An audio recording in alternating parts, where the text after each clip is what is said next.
You're listening to the Business for Good podcast, the show where you'll hear inspirational stories about companies making money by solving some of the world's most pressing problems. I'm your host, Paul Shapiro, and I'm glad you've joined us.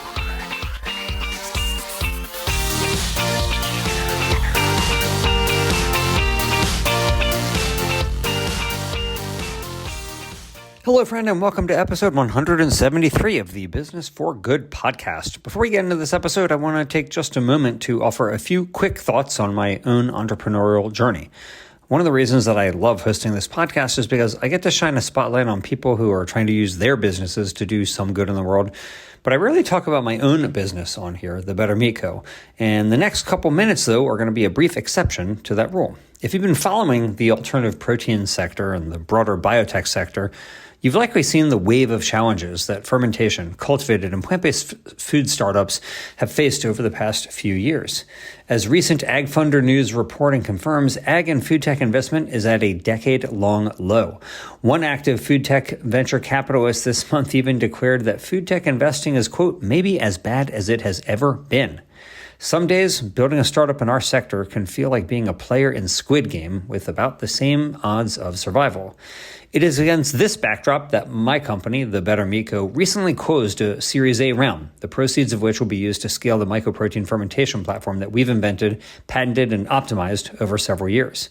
While layoffs and bankruptcies and shutdowns and cash-free acquisitions have been rampant in our sector lately, The Better Meat Co. has never conducted layoffs. Instead, we have tried to be very frugal, and we've tightened our belt even further in the last year, all while continuing to make important progress toward our aspirations of slashing humanity's footprint on the planet. That's not to say that the other companies who have shut down or gone bankrupt or done layoffs have done anything wrong per se. Many of them are great companies with really good ideas and people working hard to try to make it work. But it is to say that we have done something that I'm very proud of our team for having accomplished. There are a lot of people in the ecosystem who have reached out to say congratulations about this Series A closure, and I certainly appreciate that. But fundraising is never our goal. This financing is hardly the end of our story. Again, receiving investor dollars is not our goal. It is solely a means to the end of building a profitable business that will help put a dent in the number of animals who are used for food. Imagine, for example, if you need to push a massive boulder up a mountain. Raising a financial round is akin to having someone provide the gloves and the shoes and the food that you're going to need to push that boulder all the way up, but you still need to actually go push the boulder up the mountain. Hardly a guaranteed outcome. And that's exactly what we at The Better Meat Co. intend to do. Push our own boulder uphill in the form of successfully scaling and selling out capacity for our first full-scale commercial mycoprotein fermenter. Words cannot express how grateful I am to Better Meat Co. team members, both current and past, who've worked to make this possible. Our customer partners who love using our product, Rhiza Mycoprotein, and our investors who believed in this company during the inevitably wild ride that building a startup entails. People say that founding a startup will make you sleep like a baby since you'll wake up every 2 hours and cry. That may often be true. But for the time being, if I'm waking up, it's simply to say thank you to everyone who has believed in and cheered on The Better Meat Co. for the past 7 years as we try to solve this vexing problem of how we're going to feed humanity without tormenting billions of animals and destroying the planet in the process. But we are not the only ones trying to figure out how to solve this Gordian knot. This episode's guest is also working every day to mitigate the impact of our species' seeming addiction to raising billions of animals for food. While most environmental organizations train their sights on the energy sector, Mighty Earth has taken a bold and often lonely stand in confronting the meat industry's massive role in climate change, deforestation, and biodiversity loss. In this episode, I sit down with Glenn Hurowitz, founder and CEO of Mighty Earth, to unpack why the meat industry typically gets ignored by the environmental movement and what he thinks needs to be done. Glenn has spent decades fighting for the planet, from working on federal policy in the halls of Congress to launching powerful corporate campaigns that aim to guide the world's largest food companies toward more sustainable practices. In our conversation, Glenn explains why mainstream NGOs often shy away from challenging the meat industry, and how Mighty Earth's strategy, which entails focus on supply chains, corporate accountability, and the expansion of animal-free proteins, aims to fill that void. We also dive into Mighty Earth's campaign to help supermarkets treat plant-based proteins not as niche novelties, but rather as core offerings. Glenn shares how enhanced meat products, think burgers that are part beef and part mycoprotein, can be a bigger environmental win than pure plant-based proteins alone, and why shifting market incentives, not just shifting consumer behavior, is key to making real progress. If you care about climate action, animal welfare, or food innovation, this episode may challenge you to think bigger and act smarter about what it really takes to feed humanity sustainably.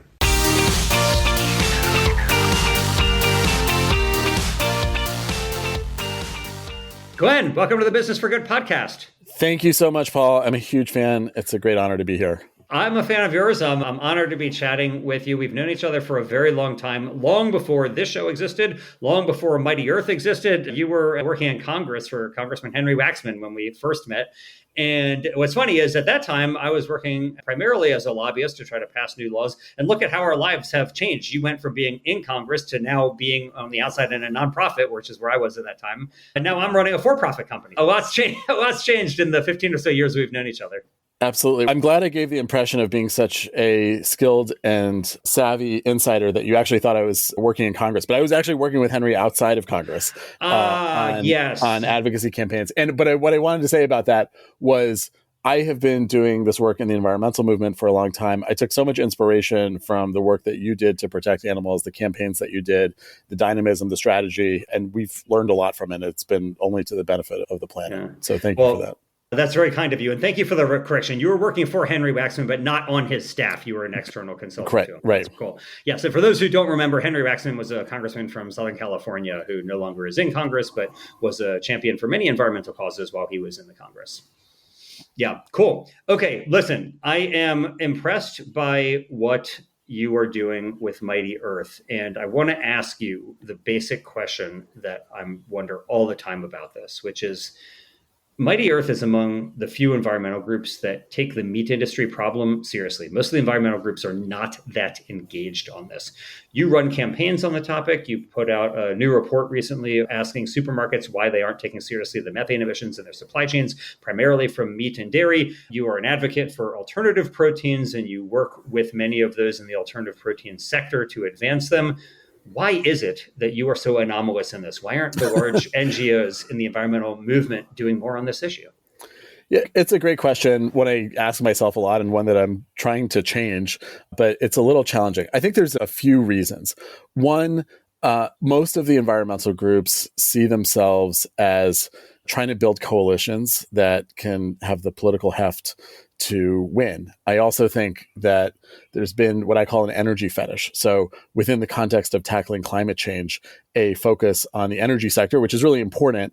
But the reality is that nature, which includes agriculture and especially the meat industry, accounts for something like a third of global climate pollution, but gets only about 3% of the finance and resources that is meant to address it. And then, of course, for me, when you add in the extinction crisis, the destruction of habitat, that is, if anything, even more severe than the climate crisis. And so is the motivation for me. But I think given that focus on the energy sector, it has just distracted attention from one of the biggest opportunities to address climate change and protect habitat. The other reason, I think, is political caution. There is an incorrect perception, in my view, that you cannot challenge the meat industry, that ranchers and farmers are addicted to the way they're doing business. They're not open to change. And if you start saying that the meat industry is responsible for all this destruction, whether persecuting carnivores like wolves and grizzly bears, or just destroying habitat on a vast scale or polluting the water, it will be alienating to a lot of Americans. I don't agree with that. And in fact, one of the fascinating things to me is that when we have run campaigns on the ground, grassroots campaigns in the Midwest, South, Chesapeake Bay area, critiquing the meat industry, somewhat to our surprise, we've had farmers coming out of the woodwork to support us. They are really frustrated by the current agricultural system. They feel locked into it. They see the opportunities for vast improvements that you don't have to destroy so much habitat to feed people. And they've been some of our biggest champions. But I do think that caution, one might call at times cowardice, exists in some groups. And it's a real shame because the meat industry is responsible for such a large amount of destruction. Yes, so I would agree with your diagnosis here. I'm not quite sure what the prescription is. A lot of these groups, I do think they're afraid of offending their own base, right? Like I've gone to environmental fundraisers and they're serving steaks at their dinner. I'm just thinking, how could this be? The problem that I see with this diagnosis, though, is are they afraid to take on the meat industry because the meat industry is so powerful? But it's not like the oil industry is incompetent. This is a massive industry that they are all too happy to take on all the time. Oil, coal, even fossil gas now. And these are really big industries too. And yes, people aren't eating oil on a daily basis in the way that we eat meat on a daily basis. And so it's not as personal, or at least not felt as personally as people. But at the same time, I just wonder, like, what is it going to take? What is the prescription for altering what the large NGOs do on this, even if they aren't concerned about the treatment of chickens and pigs and cows? Surely they are concerned about the wildlife extinction crisis that you mentioned. Literally, dozens of species go extinct every single day, not every year, every day. Dozens of species go extinct, primarily because of habitat loss due to farming, which is nearly entirely due to animal farming. And yet, they don't seem to make any calls to raise fewer animals for food. So what do you think is the prescription? Like, you've issued the diagnosis, which is maybe some degree of cowardice, but what is the prescription to give them some spine on this, to get them to do more of the things that Mighty Earth is doing? It's a great question. And I think one of the things is just persistent sharing with them the fact that the meat industry is both responsible for so much climate pollution, extinction, but also that transforming it has the potential to solve these problems in a very affordable way. I think you're making a good point about why are they willing to tackle the oil industry or the coal industry, but not yet the meat industry in a serious way. I don't think it's that they're concerned so much about criticizing the corporations, but rather a perception that they would alienate people at the grassroots level, either who believe that their steak or chicken dinner would be threatened in some way, or that they would alienate farmers and ranchers. When it comes to protecting wildlife and carnivores out in grasslands, the strategy of the environmental movement, not unreasonably, has been partly to work with them to improve ways to scare away wolves so that they don't have to be shot. So it's a very collaborative approach. But I don't think that necessarily gets to the need to make a fundamental transformation in how we consume protein. I do think things that our mutual friend Ari Nessel is doing, where he's having dinner, where he's allowing people to taste cultivated protein, plant-based protein, inviting environmental leaders, inviting members of Congress from both sides of the aisle, are really beneficial to show them that maybe this is not that scary and it's actually delicious. I also would say that so much of climate action today is driven by philanthropic investments. And there's a couple of philanthropies that are interested in this issue, like the Bezos Earth Fund, but most of them have really shied away from it. I think if you did have more philanthropies coming out and giving out large amounts of money to environmental groups to advocate on this, there might be more openness. But I think there still is a process of education and getting over that. What I continue to see is an elemental fear of tackling this industry, despite, in my view, it being primarily responsible for environmental damage on our planet. Yeah. So, as you were speaking, I was actually coming to a similar prescription that you wound up at, which is that the people who are donating to these groups need to tell them, we want you to do this. That's really what it's going to come down to. In effect, these are the shareholders of a company, right? Your donors. Not that they literally own the nonprofit organization, but they certainly have influence on what they do. And you mentioned our friend Ari Nessel, who runs Food Solutions Action. We'll include a link in the show notes for this episode at businessforgoodpodcast.com to his organization. But essentially what they're doing is trying to make the advocacy for animal-free proteins something that's a nonpartisan issue, something that can get backing from both Republicans and Democrats in Congress, because this is not only a food security issue, it's also a national security issue that everybody should support.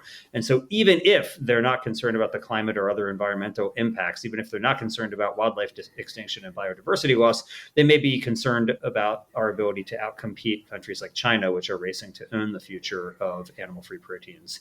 And so that's what they're doing. And I think that's a good example of a nonprofit organization that's really helping to advance the alternative protein space. And I hope that can come to pass. But in order to, let's just say the head of some of the top environmental groups are listening, the heads of them are listening. Regale us for a moment, Glenn, with what you're actually doing. Tell us about some of the work that you're doing with regard either to JBS or others in the meat industry, and what are the successes or advances that you've had on this that they could take heart from and maybe try to emulate. Exactly. And I think it's not only the success, but the fact that we're still here. We don't seem to have alienated a large amount of people. If anything, we've attracted grassroots support from many who are really frustrated at the meat industry. It's a great question in that sense. So our flagship campaign is working to transform the meat industry. Our overall mission is to protect nature and climate. And within this, we've decided this is the single most important thing that we can do as an organization to help. Our core focus has been on changing the private sector. Because of political polarization on this issue, the utter capture of government, both in the United States and many other countries, by the meat industry, we have seen that the need to change the private sector itself as the primary vehicle through which we think that transformation will happen. So we've done campaigns to change the industry in multiple ways. One is to break the link between agricultural expansion and deforestation, getting companies to expand onto the world's billion-plus acres of previously deforested land instead of channeling their development onto intact ecosystems. That's really important work for nature and has the great benefit of protecting forests and all the animals that live within them. But I would be the first to admit that as important as it is, it doesn't fundamentally change what's wrong with the meat industry. The vast inefficiency of using land to inefficiently feed animals for human protein is an avoidable crisis. And so what we have done to go beyond that is ask retailers, for instance, to boost their sales of and marketing of and investment in plant-based and other alternative proteins. That means things like not relegating plant-based protein to an obscure corner of the freezer aisle, but rather putting it next to the meat products. It means not using meat as a loss leader to bring people into supermarkets. One of the challenges that the alt protein companies face is that you can see 99-cent rotisserie chicken advertised. So there are sometimes supermarkets are actually taking a loss on the meat products. That's attempting to get people into the supermarket. And then there's up to 100% markup on plant-based products. And we're also asking them to set goals by 2030 to sell 50%, 60% plant-based protein.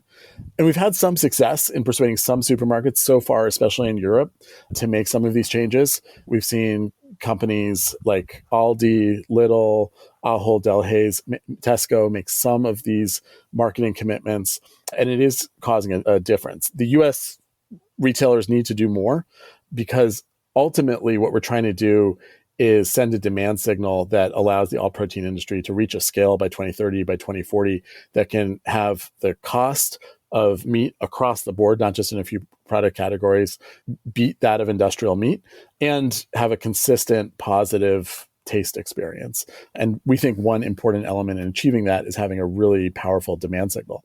We also think that hopefully if you see major supermarkets say, we're going to be ramping up our purchases, our sales of plant-based meat and alternative protein, that will send an important signal to investors that they should be putting more money into this sector. Yeah, for sure. And the sector certainly needs more investment dollars. It's quite a famine, and it's a very wintry atmosphere in terms of venture capital for alternative proteins these days, very unlike it was, let's say, in 2021. And you raise an interesting point, Glenn, about what these supermarkets are doing or could be doing. And I have long argued that the alternative meat should be in the meat section, right? Not in the ghetto in the frozen section where you mentioned. But I also think they should be in the meat itself, right? There's no reason that if you're going to put Impossible burgers in the meat aisle, why not put plant-based meat in the meat itself and create these hybrid products that will allow people to enjoy their meat while also having a lower footprint item? I know you agree with this, but I just want to point out there's so much more meat purchased than plant-based meat that if we were able to reduce the total amount of animal meat that is in meat, it could be quite a powerful example and could really help make quick changes in denting the total demand for animal farming. 100%. And inspired in part by discussions I had with you about this topic, we are including that in our goals. When we're asking companies to be selling 50%, 60% plant-based protein by 2030, part of the way they can meet that is through blends, mixing in plant-based protein with regular meat.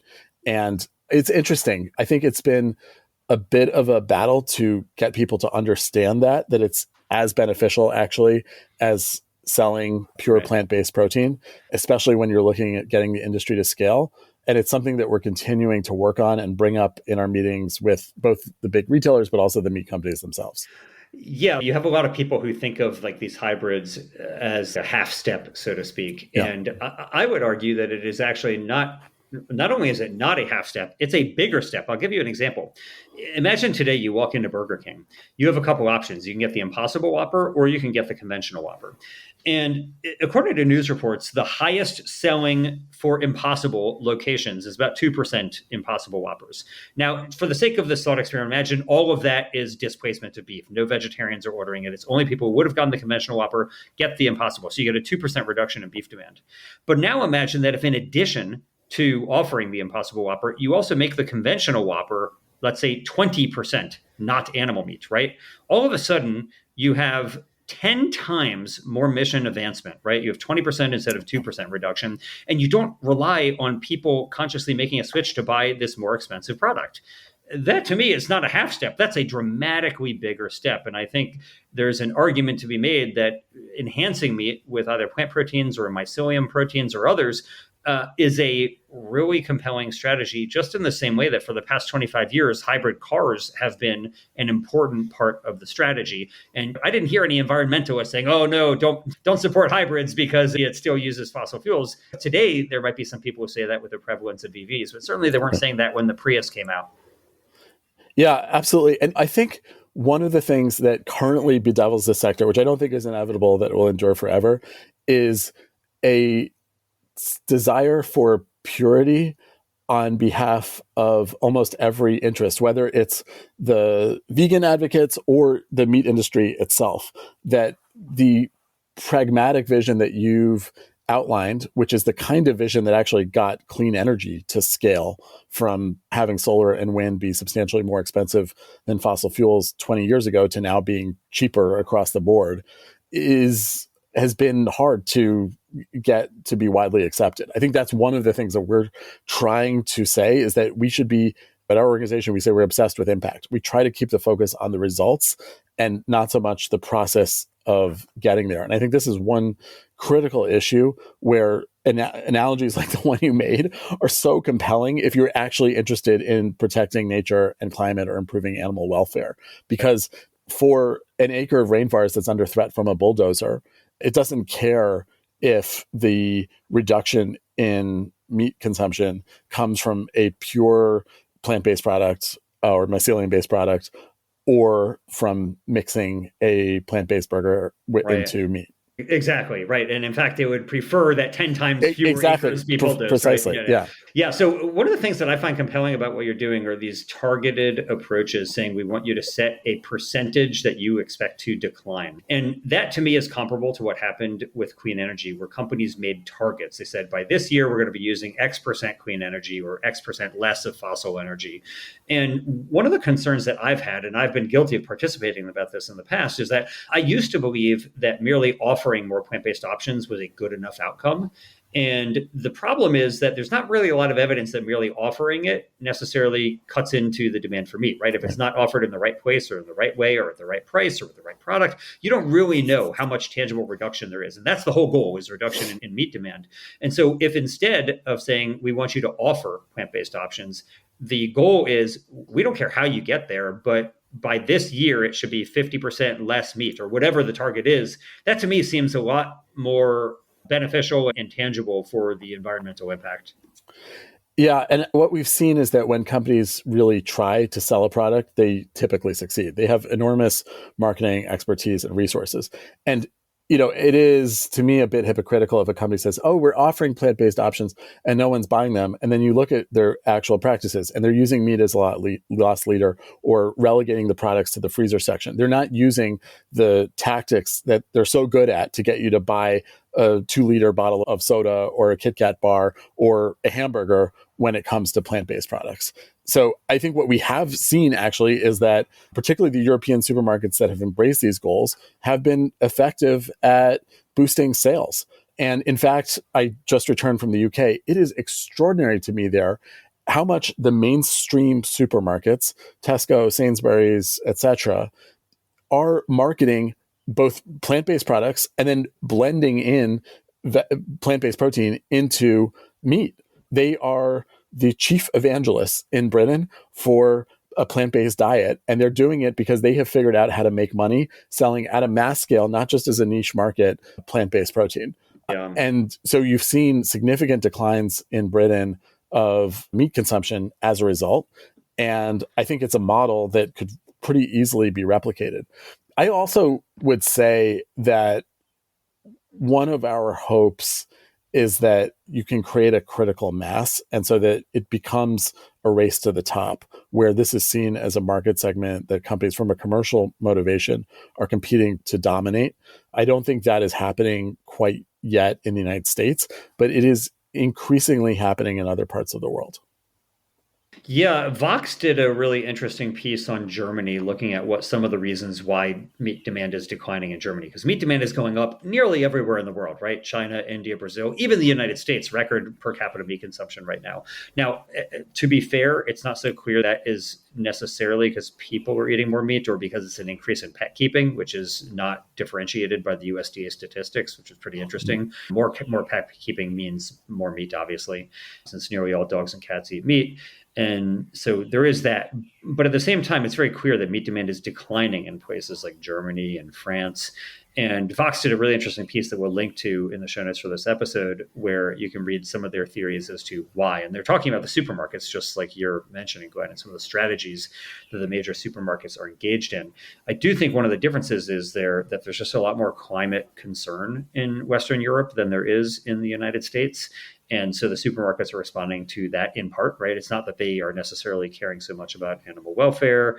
It seems to be a lot more climate related, I think. But I'll tell you a quick story. I was in London and I walked into KFC to look at what was on their menu, and corn, Quorn, the mycelium-based product, is sold in London KFC at price parity with the chicken that they're selling. And getting to price parity with beef, which is much more expensive than chicken, is very hard to do for the alternative protein companies. But corn is doing it on chicken, a much cheaper meat. And that, to me, was among the greatest sights I had ever seen in my life. I felt like I had gone to Mecca and seen this amazing future where mycelium is as cheap as commodity chicken. It was incredible. That's awesome. No, it is exciting. It's like when you're in Europe, it's like being in a different world. And it is in a culture that historically was as meat oriented as the United States. And so that kind of change is possible. And to give a little note of optimism, that was essentially the same pattern that we saw with clean energy, where Germany and other countries started offering loans, financing, subsidies for clean energy first when it wasn't that economical.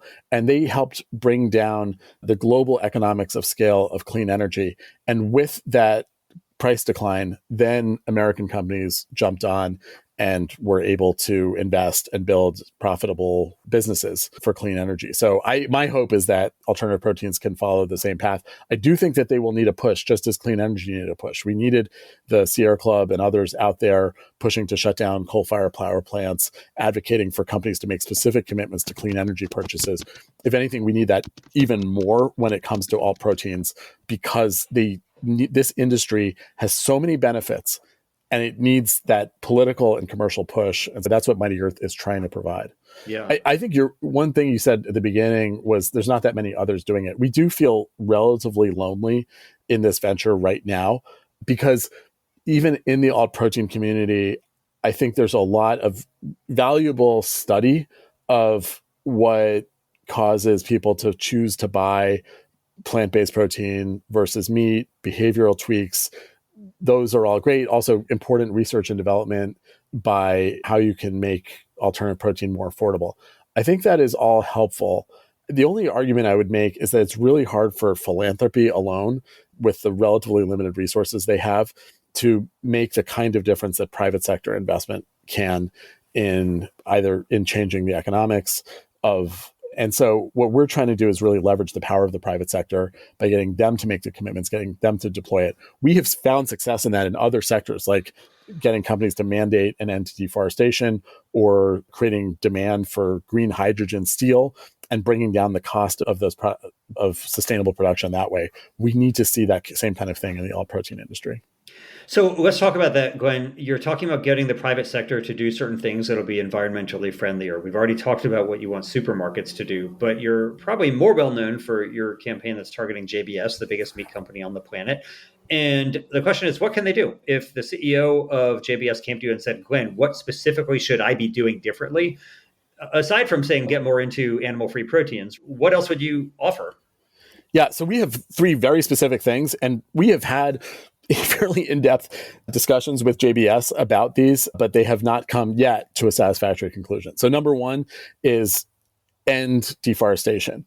And JBS is the largest meat company in the world, is also probably the largest driver of deforestation. We've documented hundreds and hundreds of thousands of acres directly linked to their supply chain of the Amazon and other ecosystems that they've just used bulldozers. Their suppliers have used bulldozers to just wipe off the planet. What we are trying to get them to do is the same thing that the palm oil industry has done, which used to be the largest deforester in Southeast Asia, pulp and paper industry, rubber industry, and even parts of the Brazilian soy industry itself. Say, we are not going to buy from suppliers who engage in deforestation, period.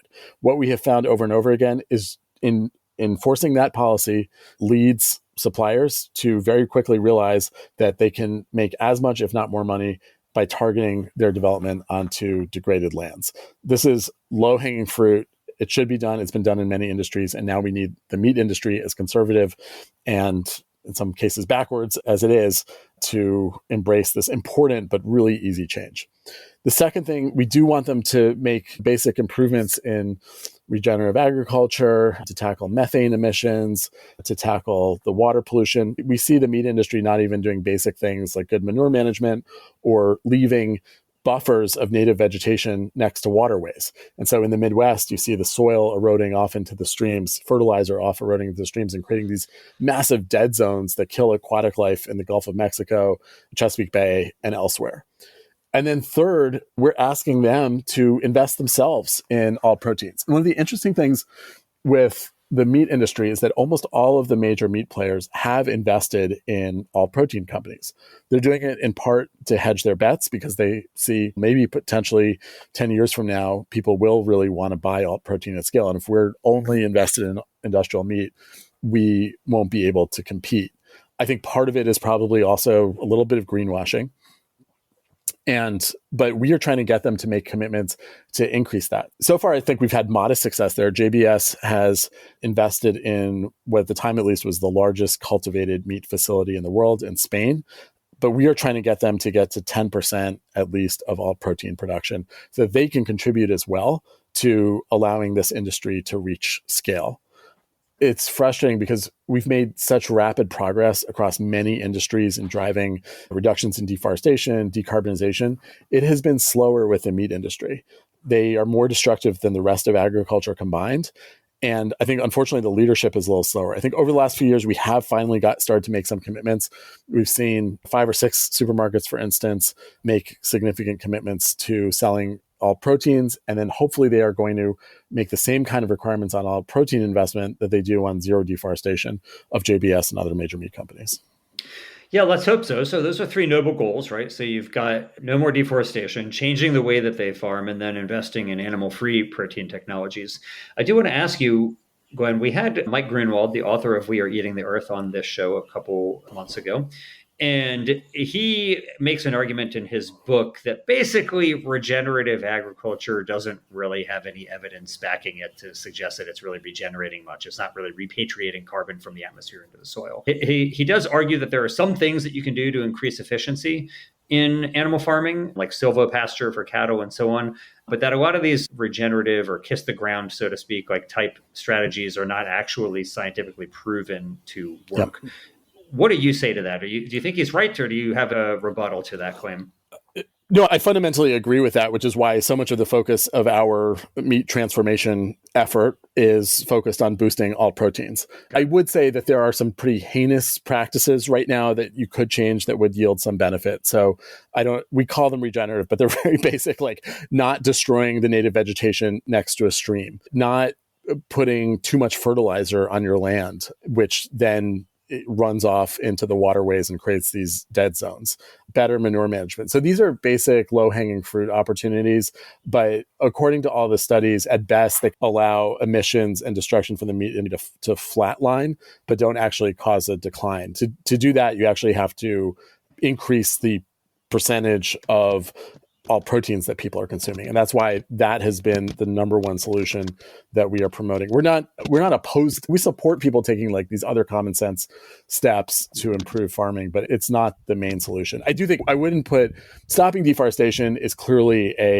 and destruction of other native habitats is just clearly an absolute good that can happen, is extremely affordable. But yeah, unfortunately, I don't think that the regenerative agriculture solutions are transformative in the way that shifting to alt protein is. Yeah, I certainly would agree with that. I have sometimes referred to some of these regenerative tactics as like mythiculture. It's almost like mythical that they think this has somehow proven to work. I'm not saying all of it, but I think a good amount of it is a concern for me. And at the barest of minimums, I agree with what you're saying, which is that just eating fewer animals would be a lot better, right? Yeah, absolutely. And you hear people say, "Oh, I really care about nature. I eat grass-fed beef."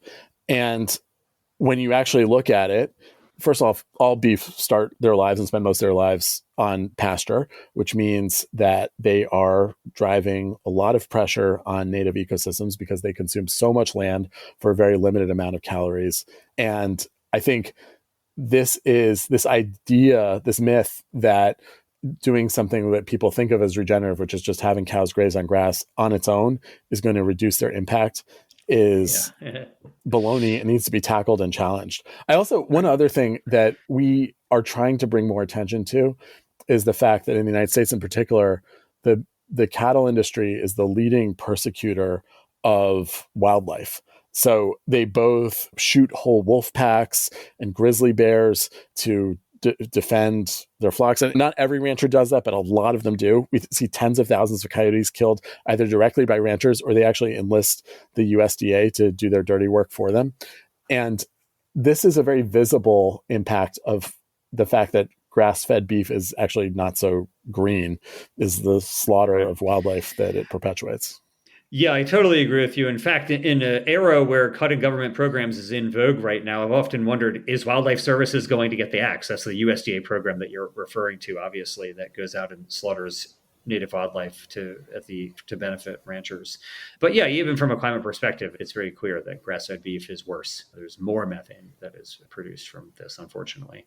And anyway, I think that you and Mike Grunwald would have a good conversation on this because I think you guys would find a lot of common ground, actually. But I think if you want to listen to that episode, go and check it out. We'll include a link in the show notes for this episode as well. But Glenn, I want to ask you, you've been at the game of protecting the planet for many decades. You're a veteran of politics and policy. You wrote a book that we'll link to called Fear and Courage in the Democratic Party that came out in about 18 years ago or so, where you profile various Democratic politicians who you either exalt or deride for what they did in their time in power. But aside from your book, Glenn, aside from reading Fear and Courage in the Democratic Party, are there resources that you would recommend for people who want to learn more? We're, of course, going to your website, I'm sure is going to be helpful, but are there any things that you think people should check out if they want to do something to help the planet that you would recommend? Yes, certainly. Yeah, please come get involved and support Mighty Earth. I'd also say another book that I read recently, which I found encapsulated the vision of shifting to alt proteins and rewilding the world, was called Regenesis by the journalist George Monbiot. And it articulates a vision of how England, which is famously dependent on food imports and fought 2 world wars partly around that issue, doesn't have to be if it consumed less meat. He's British, so he focused there. That's really this whole idea of food self-sufficiency disappears if we shift to alt proteins. One of our newest efforts is not just avoiding damage, stopping deforestation, although we are very much continuing that, but actually healing the damage of decades of destruction. And so we've undertaken a big rewilding initiative to bring back animals like mountain lions east of the Mississippi. We support the effort to bring back the California brown bear to California, from which it has been extirpated, and a lot of other noble rewilding initiatives. Still on our flag, just nowhere else, right? Exactly, right. It is, right, and I'm here in Vermont, and the catamount, which is the local name for the mountain lion, is the symbol of Vermont, and there are no catamounts here. So it's the same thing, but we're working to build support here and elsewhere in the East to bring back this symbol. And so what Monbiot articulates is that you can return so much of the earth to wilderness, to provide habitat for highly endangered species to flourish and suck gigatons of carbon out of the atmosphere. I think there's a lot of steps you can do to undertake that are easy, like channeling agricultural development onto degraded land. But the single biggest step would be dramatically reducing the amount of land taken up by our consumption of protein. And the way to do that is by plant-based protein, mycelium, cultivated meat. And so that's a vision that we really embrace. And I found to be a beautiful articulation of some of the principles that we pursue. Yeah, I'm so glad you mentioned Regenesis, because I read that book and absolutely loved it. I thought it was such a good one, and I endorse that book as well. So thank you for recommending that, Glenn. Finally, there are many companies that are trying to do something good in the world, that are making palm oil in bioreactors, or are trying to create beef without cattle, or are creating plastics from fermentation, or whatever it is, right? My question for you is, what should somebody be doing? If somebody is listening to this right now and they're thinking, I want to start my own company to solve some environmental problem, what problem would you, Glenn, advise that listener to try to take on? Is there something that hasn't been done sufficiently yet that you think more resources are needed into doing something that would do X? Yeah, first off, I would say we need more all-protein investment in companies. But I think that message has come through loud and clear, both on this edition of the podcast and elsewhere. So I'll talk about something in another related area of our work, which is providing finance to nature. So nature represents 37% of the solution to climate change, and yet gets less than 3% of the financing because of the energy fetish that I mentioned at the beginning, because climate change is seen as exclusively a problem of fossil fuels. And there is, paradoxically, despite all the political headwinds right now, more momentum for large-scale nature finance than there ever has been. The government of Brazil proposed this mechanism called the Tropical Forest Forever Facility that will leverage the resources of the world's sovereign wealth funds and other investors to make nature finally worth more alive than dead, to value all of the resources, the services that tigers and elephants and sloths and provide to us, to the atmosphere and the trees that surround them, in a way that they aren't. So fundamentally to shift the economics that drive the destruction of nature right now. And that may come to fruition soon. There's a lot of other positive initiatives for nature finance that I'm quite hopeful about. And that creates a big economic opportunity, because these policy concepts are happening at a very high level about creating these big funds. But in order to work, they're going to have to be deployed on the ground. And so we are working across rainforest countries, and as well as in North America, with pretty small companies right now that are doing their best to deploy modest amounts of finance to do good work protecting nature. But there needs to be a flourishing in that field. And I am seeing a coming wave of resources that would make that possible. So that developing more nature finance companies that can profitably but responsibly drive conservation and restoration of nature is one of the biggest opportunities I see emerging outside of all proteins. Okay, very cool. It's actually pretty coincidental that you mentioned this, because recently I was reading a United Nations report that was entitled Trends and Innovations in Nature Finance, What to Look Out For in 2025. So I'll include a link to that UN report in the show notes for this episode at businessforgoodpodcast.com. But for now, Glenn, thanks so much for all that you're doing to use Mighty Earth as a vehicle to help reforest the planet and stop deforesting, reforest it, and totally slash the number of animals who we are using for food in the process. I appreciate all you're doing, and we'll be continuing to root for your success. Awesome. Thanks so much, Paul. Thanks for listening. I hope you found it useful, and if you did, please let the world know. Leave the show a 5-star rating on your favorite podcast app and share the episode with your friends. Who knows? Maybe you'll inspire one of them to be in the business of doing good themselves.